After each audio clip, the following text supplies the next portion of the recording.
Hey, hey, hey, it is your girl, the BAMS, back again with the Inspire You Network as we continue to celebrate Black Music Month by paying homage to Black music and all those in the industry today, especially our talented and local artists. But first, I got to shout out my dude. Hey, Eric Jovan. What's up, Bams? Excited. How are you? Oh, so excited. All of this black music has just been so good to my soul right now. I know. So I, good. I feel, despite everything that's going on, it's really encouraging and making me be in a better space. And I hope that it's doing the same for everyone else.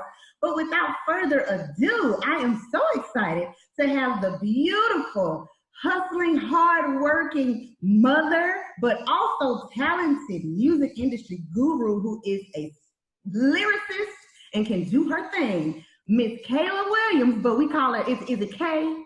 Kia? Okay. It's Kay. How you doing, Miss Kay? I'm good. How are y'all? Wonderful. Good. Awesome that we have you here today. So first I want to say thank you so much for taking time out of your schedule to be a part of the celebration of Black Music Month, girl. It's an honor. It's an honor. To have your part. So let's dive right into all the fun we have to know. With music, please tell us how music inspires you. Music is pretty much my life. So I got started with music when I was much younger. My mom was a writer. My dad claims he used to do that. I don't believe him. But music inspires me because it's the outlet. Like, you know how most people have the gym as an outlet, or most people play sports and that's their outlet where they can get things out. That's my outlet. That's my own self-therapy, I guess you could say, but it inspires me as well because you can get something across in music that you may not necessarily be able to get to somebody by talking to them. Prime example is sometimes, if you remember when we was younger, when I've had my first breakup, I listened to Usher Let It Burn, and I was like, you know what?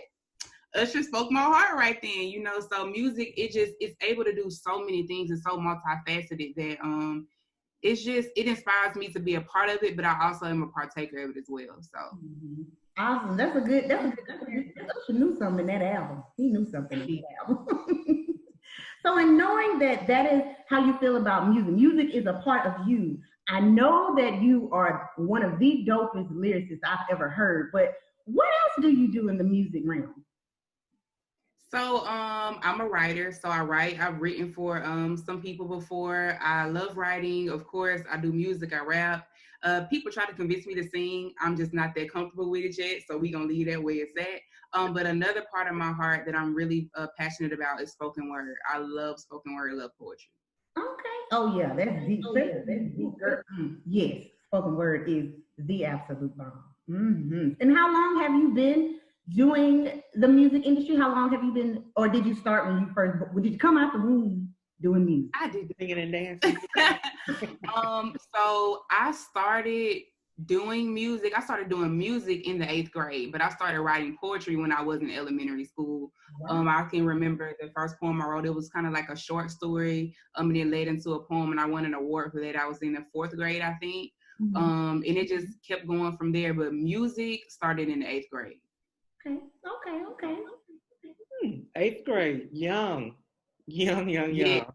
And music then, you probably what, 21, 22? Oh, I wish. Let's go back. And music then has changed a lot, since music now. So like, what are your views on the evolution of music from the 80s, the 90s to today? Ooh, child, we need a whole nother show. We got the time. What's up? It's changed so much. It has changed so much. When I look at music from where I found music personally, it just had so much meaning. It was a lot put into it. And I even look at some of my kids because I work in the school system.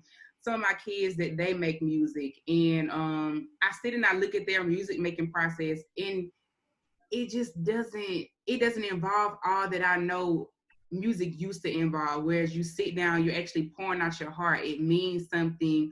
It's true. It's something that you're actually going through or dealing with versus now, it could be anything. Like we have our generation of mumble rappers. Now, don't get me wrong, I work out to mumble rap music. It gets me hyped. It gets me lit in the gym, but it's like, I miss being able to turn on a Anita Baker, or being able to listen to, even back then we had Keisha Cole, you know, just speaking real stuff in music. But now it's just everybody singing about the same thing and it's the same stuff, but it's not real. It's not reality. You know, I have fun to it. I could work out to it. I could dance to it, but I can't really say I relate to it. So you're right. Yeah, see, I think we would. I'm guessing all of us are 80s babies, and in knowing that, as 80s babies and early 90s, that music had messages, and it was like they talking about something. So I understand what you mean. Now it's almost like music now is just party music or turned up. Which, if that's your thing, that's cool. But I get what you're saying when you say like it's just very different. It's very different.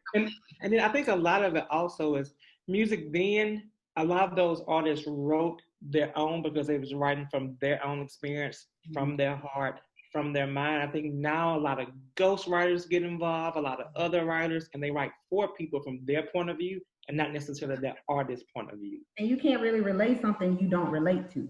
So that's something I was gonna say. I've had great people that I know are great writers often like, can I write a verse for you? And no disrespect to artists who do it. Don't get me wrong. When we say ghostwriter, that's somebody who's writing an entire song for you, an entire verse. Because when we look at songwriting, it's all a collaborative effort. Like when we're writing hooks and stuff. But personally, doing like a whole verse or a song written by somebody, I couldn't do it. Just because I always know people come up to you, oh, what place were you in when you wrote this song? It inspired me so much. And I'm like, I didn't write it, so I can't tell you that. And that's just a problem for me. If I can't personally tell you what inspired me that happened to inspire you, then I can't do it. Yeah. Now, and you brought up one of my favorite artists, Anita Baker. You brought up one of my favorite. That voice and just everything about Anita is a vibe, is a mood. So besides, you know, the area that you're in, what are some other genres of music that you look to or you find inspiration or pull inspiration from? So I love like old music. Like I love the Temptations. I love like even going back to the early Isley Brothers, going back to like Frankie Lyman and people like that. It's just, I don't know, like the old sounds. Like I just love listening to it. Of course, I'm from Alabama. I'm from Mobile, so all that Blues Saturday. Like I love me some Tucker. I love listening to Hole in the Wall. Like those are my jams. I put that on. I can clean up a whole house in like 30 seconds. Like it gets done. Right. Of course, hip hop. I will always be a fan. In a lover of hip hop, just because that's close and near and dear to my heart. But yeah, just the old school music. Like Temptations is like my all time favorite group. I just love it. I just love anything that I can pull something from. I pulled something from some rock songs before, so I think it just kind of depends on the mood I'm being to. Which is understandable, because music is emotional. So I can relate to that when you say that. And listen, ain't no Saturday morning cleaning up unless you got some blues in the background. Come on. All Blues Saturday. But listen, so I know we were originally going to hear some of your music, which we would get to as well. But I want to hear a little spoken word before we get to that. Since we're here, go ahead and drop some gems on us. Okay, cool. I got some things for you. So, let's do this first piece. The first piece I'm going to do for you is called 1968 James Brown. We're going to start off here just because of the climate we're in with Black Lives Matter. And I wrote this piece a while back. In 1968 was the year that James Brown came out with Black and Proud. So I'll go ahead and do that piece for you all. Okay. So loose curls are okay, but tight curls are unacceptable. Tell me again, how was what I'm naturally born with unprofessional? I ignore your microaggression and try to cut through the tension. I straighten my hair out and still didn't get the position. See, I remember a time I was babysitting 5 kids and the oldest was 9. I told them to get one thing, then meet me a line. But I encountered Karen and Bob who said, we know life must be hard as a single mom. Let us pay for their things. So I laughed and played along. To Kill a Mockingbird, different tweets, same song. My little cousin got a hoodie. He liked iced tea and Skittles. So what happens when he's walking home? You solved the riddle. Because I've been seeing a lot of people straddling the fence, and it's a lot of stuff that I'm seeing that ain't making sense. Like how we freed George Zimmerman, but prosecuted Michael Vick. And it don't excuse what you say because you say no offense. You talk about him on a poll, but you started the peep shows. Sarah Bartman is not forgotten. I gotta let you know. Programming got us tripping off different levels of melanin. Just because you lighter, that don't make you better than. 24 karat gold blood is inherited. People dreaming forever. You could never edit it. I get persecuted for speaking my mind, and that's scary, but I'm done with being underground. Shout out to Harriet. Land of the free, home of the brave, but it feels more like land full of fears. Home of the slaves. Our history is living. You can never bury it. I wasn't born in the motherland, but I carry it. Wow. Girl, I have chills. I know y'all can't see them, but that was, I'm with you, Eric. I don't know what to say. Hashtag Black Lives Matter. Throw a fist up, a snap. Snap fist. Thank you. That was dope. Thank you. So I actually I have like 2 more pieces I want to do for y'all as far as spoken word is concerned. If that's cool. You just warmed us up. We ready. The floor is open. So this poem is called Black Girl. And I wrote this because I work with a lot of young Black girls in the school system, and a lot of them, people stereotype a lot of my girls and say, oh, they're going to be pregnant before they get out of school, or, oh, are you going to do hair? Are you going to go to cosmetology school? And not that anything is wrong with it or that's your lane, but I hate that we either try to drive our young Black males to athletics and we try to drive our young Black girls to cosmetology. And it's like, you know, if that's what you want to do it, but do it to the fullest of your ability. Mm-hmm. But don't deny those the opportunity who say, I want to be a doctor or I want to be a lawyer. You know, give them that opportunity. Don't just push them in an area because you feel they're limited. So I wrote this and I dedicated it to my girls in the school. So this piece is called Black Girl. Black girl, they say you ain't smart. They say you can't do it. They say you too dark. They say you always chewing gum, smacking loud with big gold hoops in your ear. But they don't know your gold earrings are only a reflection of the gold that runs through your veins. You are royalty. You are not the same as the statistics that they have. They say you only good for laying on your back and popping out babies just to collect welfare checks. Black girl, that ain't true. Black girl, that ain't you. Black girl, they say college ain't your thing. They say you should stick to doing hair because being politician or doctor is out of your league. They say you can't make it together because you don't support each other. They say you only be fighter and not lover. They say you can't leave your mark because you broken, but they forgot that even broken crayons still color. Black girl, they say you have no place. Black girl, that ain't true. Black girl, that ain't you. Black girl, you are made in the image of God. Greatness is your inheritance. There is purpose even in your flaws. His grace is evidence. Black girl, you are so dope. Ain't nothing about you wet.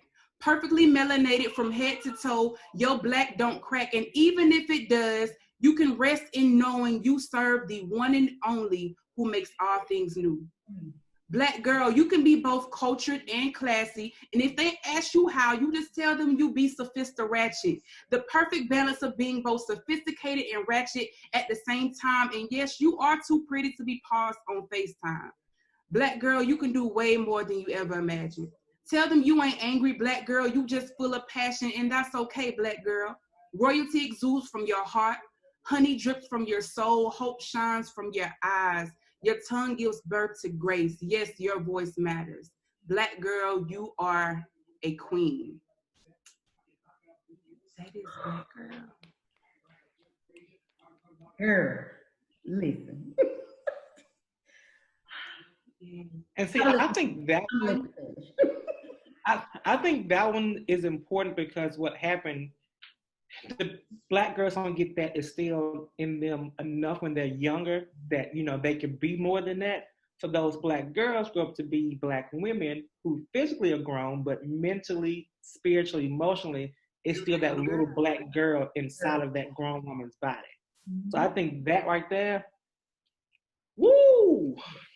Yes, you spoke through to so many. And it's crazy because the other day I saw a post where I'm in a sister girls group on Facebook, and the post said, I want to pray for every woman today, but not for them today, for them as a child that they're still bearing and carrying inside. And that spoke so much volume because Eric, you hit right on it. Even though you're talking to little black girls in their poem, every adult that hears that is going to relate to it.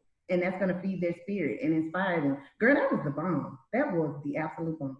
Good job. Good job. So, of course, I did Black Girl. The last one I want to do for y'all is called Black Man. Okay.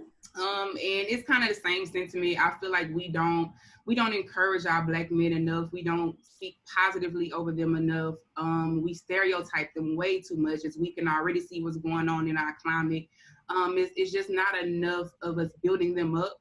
And unfortunately, our Black men just they face a lot, and I feel like a lot of them have been taught culturally that they can't express their emotions, that they can't cry, they can't say what's wrong, because it makes them weak, and really it doesn't. So I wrote this piece. I just had a lot on my mind, and I was like, I'm gonna write something for my kings. I'm gonna do that. So this piece is called Black Men. Okay. Black man, you are a king. I don't care what they say. Incarcerated, dead, or selling drugs, that ain't gotta be your way, because the news stations don't show it all. They just want to show the worst. Mama's crying, violence, toe tagging, and putting y'all in hearses, because politics are really politics. Polly get a cracker, Polly do a trick. Polly get the green and do and become anything they want. Polly ain't legit, and I'm sick of it. Selling my people false violence through media, lies covered in bright jewelry, and cash flow is what they feeding us. And just in case you haven't heard it, King, you're not invisible. I see you, I hear you, I feel you. I'm proud of you, and we need you. And it don't make you weak if you show your emotions. Being real, you strongest when you can share and you open. And your mental health matters. As much as you want to help me, you'll unintentionally hurt me if you ain't whole and healthy. But we start from the bottom, now we here. We started from the top, then we fell. Our history ain't begin with slavery, and nah, my Black ain't for sale. Wow. I'm about to sling this laptop. I love what you said when you said we started at the top and we failed. Listen, that did it for me. I appreciate you being one of those people who consider uplifting in your craft, because what you're saying is profound, but it's also enriching. And again, that goes back to what we were talking about, little girl. Men are not elevated as our Black men. They're not elevated as they should. They're not celebrated as they should be. So thank you for diving into that. That was, you all right over there, Javon? That was dope. Yeah, because before she's talking about how Black men are not really taught to show emotions or feelings and really open up. And I think that is kind of what destroys the Black man from the inside out, because, men carry a lot, they deal with a lot, and they feel like they can't go anywhere to express or let those things out. So it eats them up from the inside. Mm-hmm. Like even personal experience, a little transparent moment here. Few years ago, I was dealing with family stuff, work stuff, dealing with a whole lot of stuff. I just didn't know where to turn to, where to go. So I sought out a therapist. I went, talked to someone, got the help that I needed, moved on past those things, unpacked a lot of stuff, worked through a lot of stuff, and I moved on. But everyone don't have that luxury. So I was able to deal with it and get it out. But not all our Black men or women have that luxury of going to someone, or they don't have no one that they can call. I can call Bam at any time and be like, this is what I'm going through. I need to talk. Everyone don't have that. That's true. I think that's something we need to change as a community. It's so awesome that you brought that up, because there is such a horrible stigma with therapy and mental health, period, with the Black community. And we've been taught that from inception, just little, our business is our business. What happens in the house stays in the house. Even when it came to, I know this is a heavy topic, but even when it came to certain cases of abuse, what happens in our family stays in our family. You don't tell anybody that happens to you. You don't put that out there. You don't embarrass our family when we value the embarrassment of a family name more than we do the mental health of the individual, when that's really what makes up the family. And like yourself, I started just going on a downward spiral, and I saw myself self-destructing, but I didn't know how to deal with it. And I just was like, whatever, you know, I'm just gonna do what I'm gonna do. I got really hurt one time from a situation, and instead of processing that hurt, I just I tried to self-medicate and allow it to just dwindle away. But time does not heal. Like, it gets worse over time, because what time does when you're not healing properly is you just learn to suppress it. You become a master of deception, deceiving everybody, and you still jacked up. And so I started seeing a therapist last year. And when I say it is the best decision I have ever made in my life, I know my therapist be like, what we got going on today? But I'm here talking to you, though. I'll be telling her, I'm here talking to you, though, so we good. But I encourage everyone in the Black community, especially right now, like we deal with a lot of traumatic things. So seek out that help. Trauma is very, very normalized in the Black community, that we don't even realize that we've lived through traumatic experiences and we need to heal from it. And even outside of that, I think that if people would stop being so judgmental, it would be easier for people to get help, because people make people feel as though something is wrong if you need to talk to somebody, or if you say something's not right, then the very first thing they say is you're crazy. I think that is the most insensitive thing to do or say when someone needs help. So for you to sit here and be open and honest and courageous, I am more than positive that that will inspire someone else to do the same thing, because everybody is not equipped to, like Eric said, have that friend that they can call or have that family member. Talking to a stranger, sometimes I have been places and had a conversation with a stranger in a restaurant waiting on my food. So, I mean, just having that avenue. But like you said, the biggest thing is having the strength to say, I need help, and seeking it out. So I applaud both of you for that. But mental illness is very real, and it is very dominant in the African American race. And I just hope and pray that we continue on the path that we're getting to, because we're getting better. We're getting better. We ain't great, but we're getting better. And I just hope that as time progresses, things get much better than they have been. Definitely. Girl, my chill bumps, they still there. They still there. So now that we know how dynamic of a spoken word, girl, you're going to have bookings coming from everywhere. Before we go, we want you to share some of your music, because we are still celebrating Black Music Month. So whenever you're ready, we're ready for you. So the song I'm about to do for y'all is called Achu. And it sounds like what it is, somebody sneezing, but it's a analogy for us being blessed. Like, you know, like a lot of us are so blessed, we just really don't even, I don't think we really understand how blessed you are even in the smallest things. Like my grandma used to say, you got the functioning of your limbs and you got breath in your body, you're blessed. You're blessed. So, you know, it's just like, you know, we're blessed. And I wrote Achu. It's a fun song because a lot of people think that mumble rappers are the only ones that can make fun or good music. And I'm like, nah, like I can still put a message in here and have you lit. Like we can still get hype in here, you know. So here's Achu.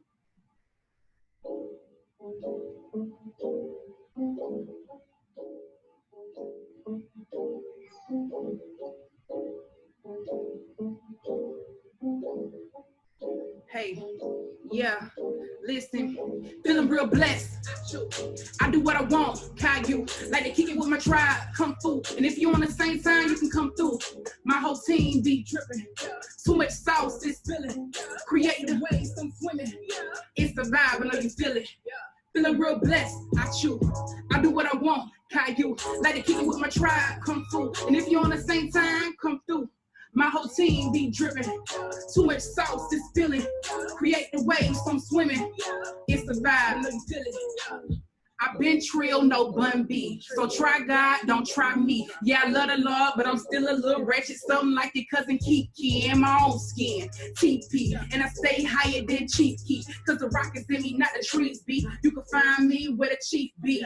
I be rocking with the best on. I ain't worried about the rest on. Never listen to what a hater say, cause my tribe be the blessed ones. Paid for my transgressions. That's the reason I ain't stressing.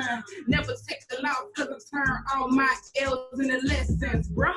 Hey, and I merely rock on any block. Dancing in my kitchen, Michael Jackson socks. Ooh, Energizer bunny bars, they don't stop, nah.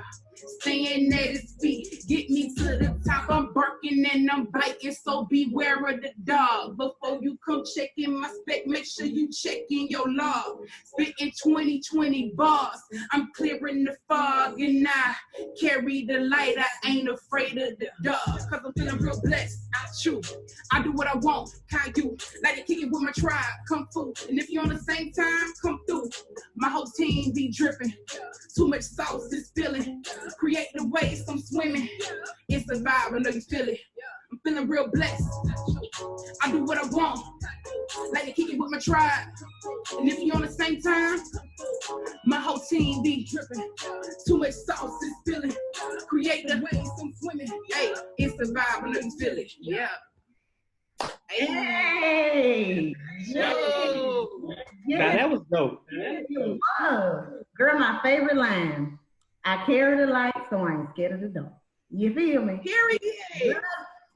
Okay, we talking about favorite lines. My favorite line, try God, not me. Don't try me. I am not the one. Try him, but not me. Don't try me like that. Oh man, Kay, you are so dope, and I am so grateful that you are able to share your gift with us. Girl, you're phenomenal. This has been a therapy session all of its own. It was much needed. But Kayla, so for anyone that do want to try you, can you tell them where they can find you, give them your contact information? So the easiest way to find me, get in contact with me, book me, find links to my music is going to be my Instagram, which is @_I'm K. It is IMKAI, not I am.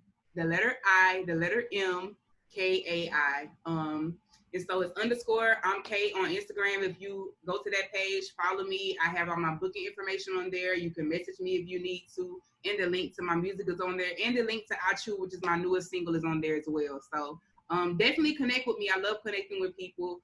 Reach out. I'm here. I'm down to earth. I love to talk. So. Yes, ma'am. Well, we are so grateful to have you be a part of the celebration of Black Music Month with the Inspire You Network. Thank you so much for coming through, and congratulations, brand new mama. Girl, I have one more plug. Hey, Mom. What you got? So y'all wanted to know where I get all my talent from? Yeah. All my talent from. Come here. She probably gonna like whoop me after this because I'm calling her in here and she was. Don't whoop her, mama. But this is Mama K. Hey, Mama K. And she's holding Case, and there's my little man. Say hello. Hey, Casey. But yeah, that's my mom. Thank you for coming in. Thanks, Casey. But yeah, so people clearly need to see this is real life. You know, I had to bring mom over here to babysit baby while I come over here and give y'all these bars. But the beauty of all that, you made it work. You did what you had to do. And that's the thing that stands out. Girl, we appreciate you. Thank you so much, sweetheart. All right. Definitely. Well, as you know, we are going to continue to celebrate Black Music Month all month long. So don't you move, because more is absolutely on the way as we celebrate. But make sure, I understand that it's easy to go out now. You can go and dine in and all that kind of stuff. But wear a mask. Continue to practice social distancing because it's not gone, y'all. And get out and vote. Your vote is your voice. If you're not registered to vote, register to vote.com. Vote.com. You need to get registered and you need to vote so that the next time we have this conversation is nothing but a celebration. You feel me? As we said before, we have more coming your way for the celebration of Black Music Month. But until next time, bye y'all.